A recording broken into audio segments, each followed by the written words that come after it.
Suicidal thinking is one of the most misunderstood experiences a person can endure. It's often perceived as a clear desire to end one's life, a final decision born out of overwhelming sadness or despair. But what if I told you that suicide, at its core, is paradoxical? That the act of considering or even attempting to end one's life is often driven not by a wish to die, but by an overwhelming desire to live without suffering. Let's explore this contradiction deeply, peeling back the layers of a subject that demands understanding, compassion, and open dialogue. For those who've never experienced suicidal thoughts, the idea of wanting to die can seem extreme, even incomprehensible. And it is extreme, but not in the way people think. Suicidal ideation isn't just about the will to escape life. It's about the desperation to escape pain. It's the mind's attempt to solve an unbearable problem when all other options feel exhausted. Viktor Frankl, a Holocaust survivor and renowned psychiatrist, once wrote, "In some ways, suffering ceases to be suffering at the moment it finds a meaning." But what happens when someone can't find that meaning? When suffering feels unending and purposeless? This is where the paradox begins. People who contemplate suicide often don't want to die. They simply want their suffering to stop. This internal conflict is profound. It's as though their brain is working against itself, simultaneously seeking survival while offering death as a twisted form of relief. The brain, in its desperate attempt to protect the individual, suggests an escape. But that escape comes with a heavy price, the permanent end of all possibilities, including the possibility of relief or joy. There's a dangerous misconception that suicidal people are easy to identify. Someone visibly broken, crying, or openly despairing. But reality tells a different story. Many people with suicidal thoughts wear masks, navigating life as though everything is fine. They laugh with friends, perform well at work, and meet their responsibilities. They smile during family gatherings, post cheerful pictures online, and appear from the outside to have it all together. Robin Williams, a beloved comedian and actor, was an example of this. To the world, he was the epitome of joy and laughter. Yet he fought a silent battle with his mental health. His death shocked millions, not because he was struggling, but because no one saw it coming. This disconnect creates isolation for those struggling. Imagine carrying the weight of intrusive thoughts, telling you that you're better off gone, all while maintaining the facade that everything is fine. The world around you keeps moving, unaware of the storm inside. People say, "You have so much to live for," or "Think about your family." But such well-meaning comments often miss the point.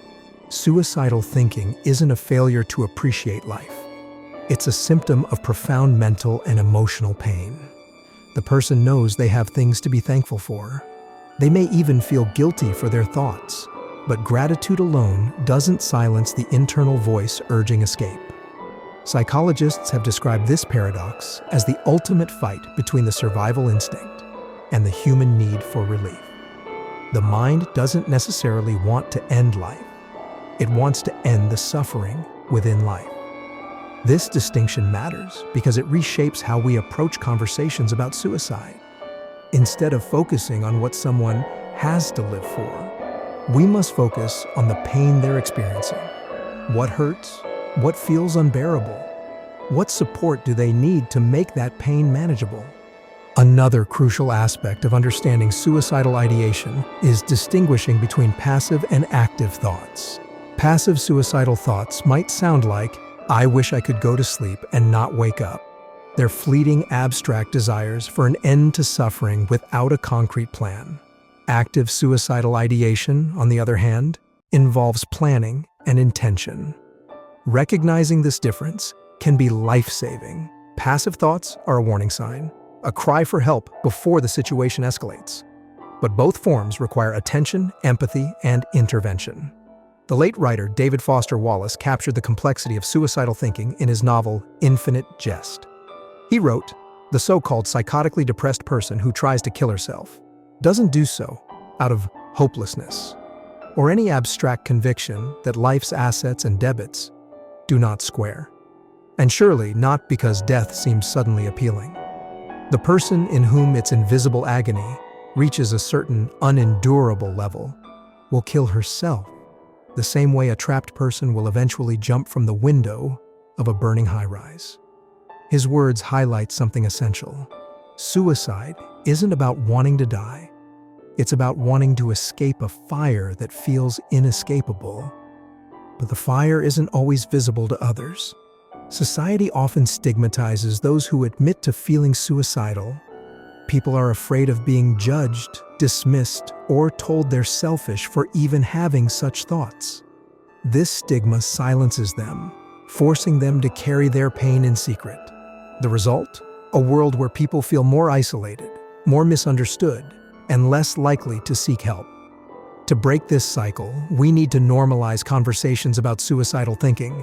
It's not a taboo subject. It's a reality for millions. According to the World Health Organization, over 700,000 people die by suicide every year. For each of those lives lost, there are countless others who struggle silently, surviving day by day. If we could talk about suicidal ideation as openly as we discuss physical health issues, we could save lives. Imagine if someone felt as comfortable saying, "I'm having suicidal thoughts," as they do saying, "I have a headache." The shame would dissolve, and the path to support would become clearer. It's also worth noting that suicidal thinking isn't always a constant state. For many, it comes in waves. Some days feel manageable, while others feel unbearable. This ebb and flow can be confusing, both for the person experiencing it and for those trying to support them. But this fluctuation is a sign of something important, that hope exists, even if it's hidden beneath layers of pain.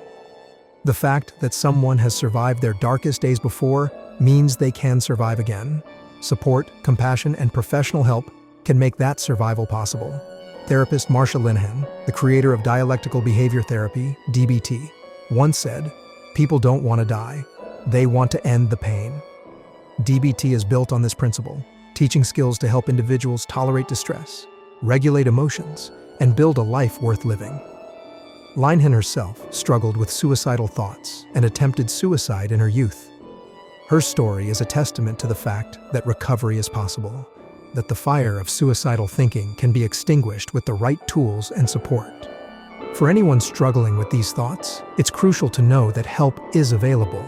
Reach out to a trusted friend, family member, therapist, or crisis hotline. You are not alone, even if it feels that way. The voice in your head telling you that you're a burden or that things will never get better is lying. It's the voice of pain, not truth. And for those supporting someone with suicidal thoughts, remember this. Your role isn't to fix their pain, but to sit with them in it. Offer empathy, not solutions. Listen without judgment. Remind them that their feelings are valid and that they don't have to face their struggles alone. Small acts of kindness and understanding can make an enormous difference. Ultimately, suicidal thinking is about the clash between life and suffering. It's a paradox that can feel impossible to navigate, but it's also one that highlights the resilience of the human spirit. Even in their darkest moments, people who experience suicidal ideation are fighting to live. They're just fighting for a life free from unbearable pain. By addressing this paradox with openness and compassion, we can build a world where fewer people feel the need to choose between the two.